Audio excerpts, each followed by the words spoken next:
Hi, Assalamualaikum, the respected Madam Siti Mariam. So, welcome to my video, which is I'm going to explain, I'm going to show, I'm going to discuss all about Chapter 5, Assessing Entrepreneurship Environment. But I'm going to emphasize on culture and motivation. This chapter is all about international. It's about domestic business is going to international. When it's going to international business, it's going to face many problems. One of the problem is cultures, and we're also going to discuss about what types of motivation, whether it's proactive or responsive motivation, which motivate people to go from domestic to international business. Have you wondered why every business inside the world they would like to go to international? This is because they want to diversify the sales, diversify the market share, and try to monopoly the market. But now, when entrepreneurs they go to be international, they will face many problems. One of the problems is how to overcome with the culture, because different countries have different culture, and if you're going to do the business, we need to study their culture.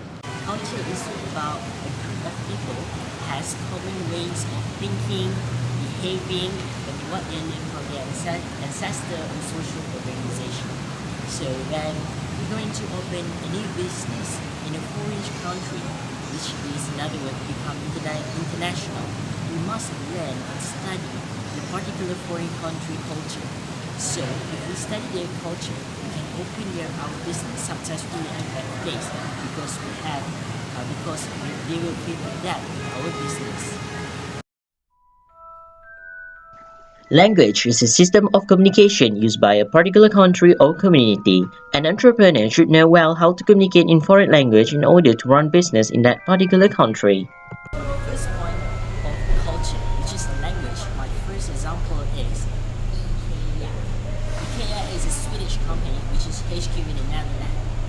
When IKEA go to international and want to open a business in Malaysia, they will do the negotiation with the Malaysian people using the medium communication of language, which is English, but also they tend to hire a translator for negotiation purpose. So, in other words, it can ease the process of doing the business in Indonesia. What is I trying to say is that prove that language is one of the issues need to overcome by international entrepreneurs if they want to open a business in a foreign country. IKEA, they are selling like food beverages, and also a cafe, and the main major business of the IKEA is selling furniture. So let's take a look. Oh, hi guys. Okay, this is what I talk about. This is how IKEA, which is founded in Sweden, when they are open in Malaysia, they will overcome the culture issue. like language. What do I mean by that is, look at this thing. This is the price tag. Even though it has a Sweden language, but it's also been translated in English and also Malay.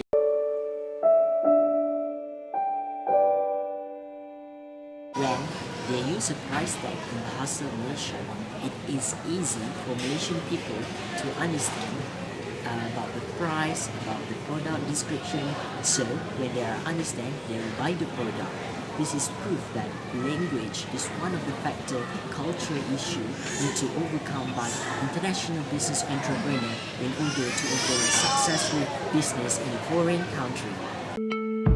Social structure referring to an economic class and people that a customer associate with an impact and employee relation and buying decision. In addition, their lifestyle and social stratification can affect the way they purchase and consumption pattern.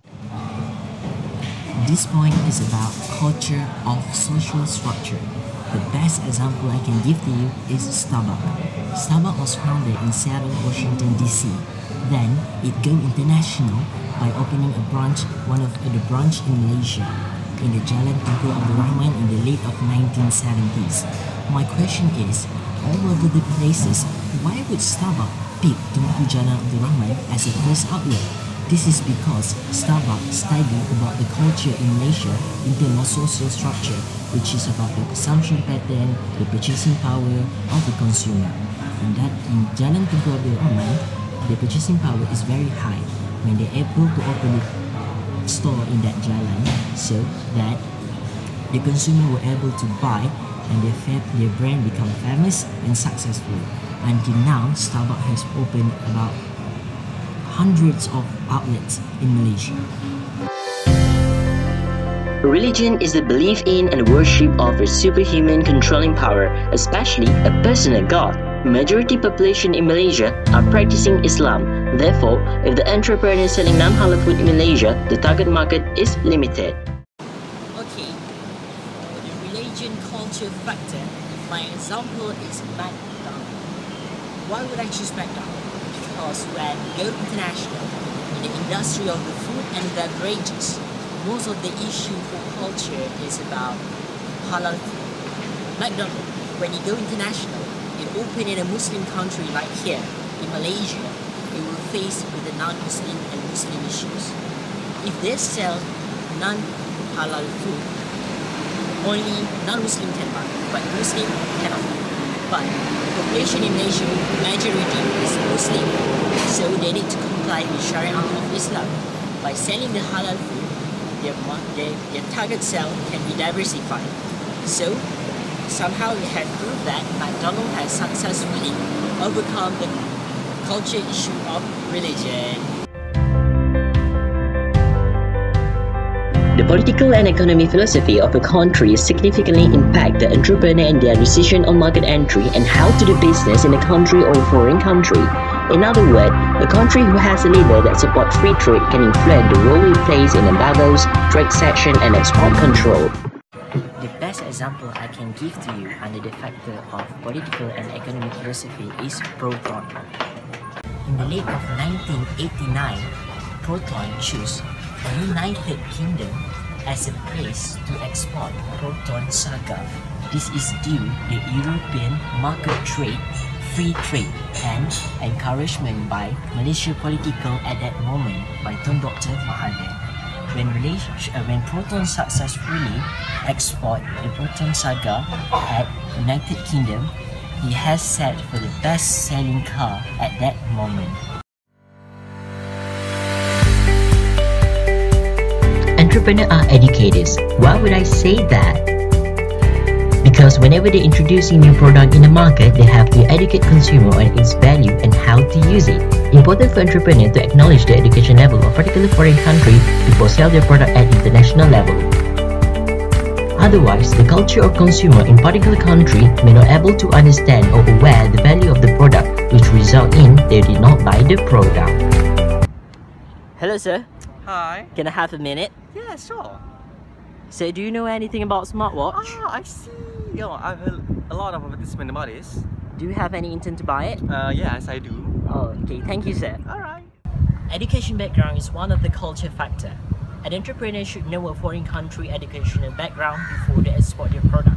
As an example, if the entrepreneur is involved in the making of a smartwatch like this and going to sell in Malaysia, the sale will be succeed because the Malaysian people, they know about technology.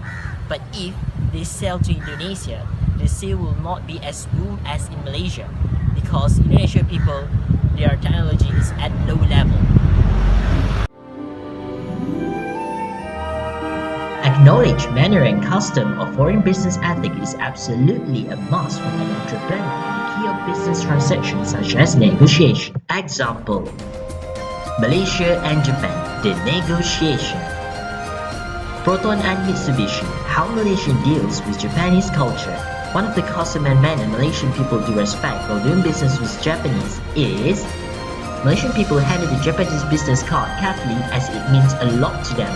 Business negotiation will be much easier as we follow the manners and custom of a foreign country. In terms of culture, if the business go global, how entrepreneurs' product is packed and how their office is designed to adapt the foreign culture context. All the cultures, custom and norms are taken into account, like paint the office in a red as Chinese believe it's bring a good luck. Example: Kentucky Fried Chicken was founded in North Cabin, US, first store in Malaysia at Jalan Tunku Abdul Rahman in 1973. KFC store is then being designed to appropriately adapt with Malaysia's culture. During festive season like Hari Raya, the KFC store will decorate with lampu raya and also introduce new menu which suits with Hari Raya culture. So now we are going to discuss about available distribution system. After we have go through about culture, now we are going to discuss about available distribution system. In order to determine the best for distribution system, we need to consider the several factor, which is to be specific 8 factor. Overall sales potential, amount and type of competition, geographical size and density, investment policy, cost of the product, level of political risk, exchange rates and control, overall marketing plan. After we have discussed a few factors of culture, then I would like to focus on what factors that motivate entrepreneur to go to international level of business. Have you ever wondered what is motivation? Motivation is something that push individual to do something. Let me give a simple example. If you are a lecturer, why do you work? You work to get a salary. There must be another reason, like to get promoted, to get a higher position. So let's go into deeper discuss about motivational factor to go global. Profit. Profits are major proactive motivation for international business. This type of business transaction is very risky as it involves in foreign exchange rate. Samsung Electronic Company Limited. Samsung perceived international business as a potential source of higher profit margin, as going global had boosted out profit up to $3.2 billion.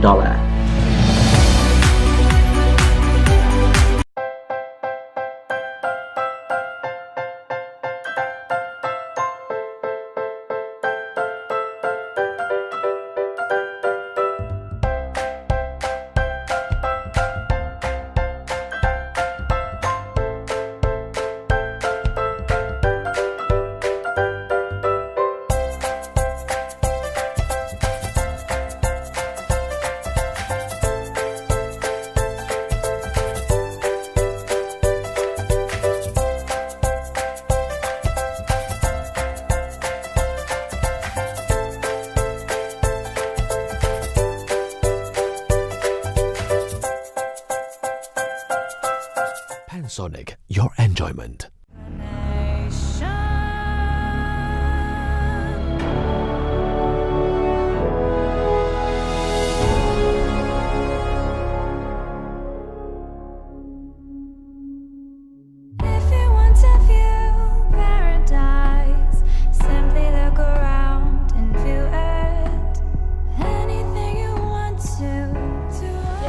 For the unique products is Microsoft Corporation, which is an American company.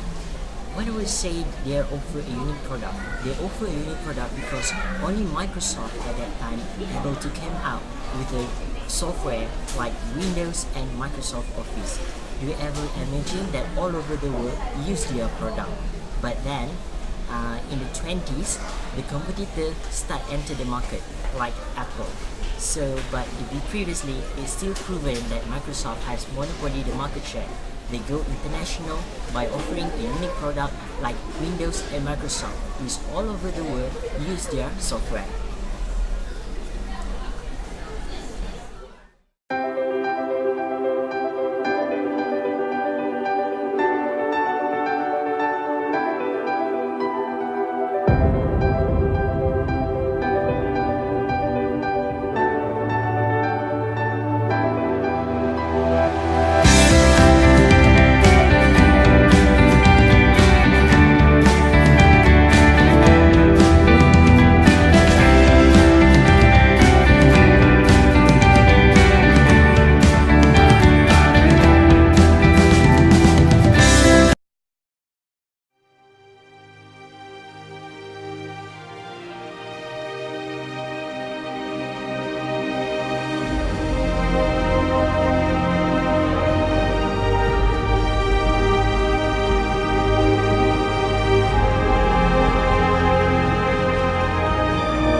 Under the motivation factor, declining home country sale, I will give the example of Apple Incorporation.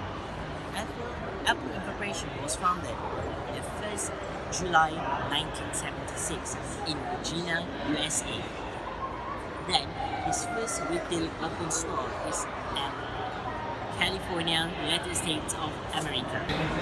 In the early of 2000s, Apple has focused on opening retail in the United States of America, but due to the declining home country sale, Apple started to target out of their country, which is they go international. They focus all over the world. By now, it has about 429 Apple retail stores.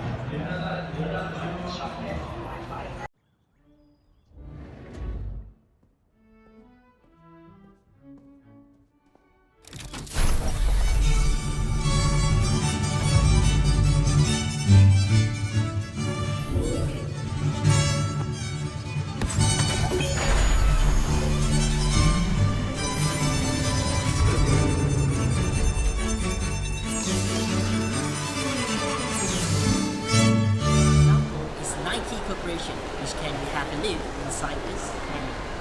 Nike Corporation was founded on 25th January 1964. Only Nike at that time saw the potential new entry market, and Nike seized the opportunity by creating a product which is high demand all over the world, which is they are demanding for comfortable sport shoes. So Nike came out with a new product named Nike Air Max. Then Nike exported internationally over all the world. Nike also patented the product so that the product is imitatable. Then Nike also saw the opportunity to sponsor a well-known athlete such as a footballer player Cristiano Ronaldo. This is how Nike being motivated to go international under the factor of unique market opportunity.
now let me discuss about strategic effect of going global.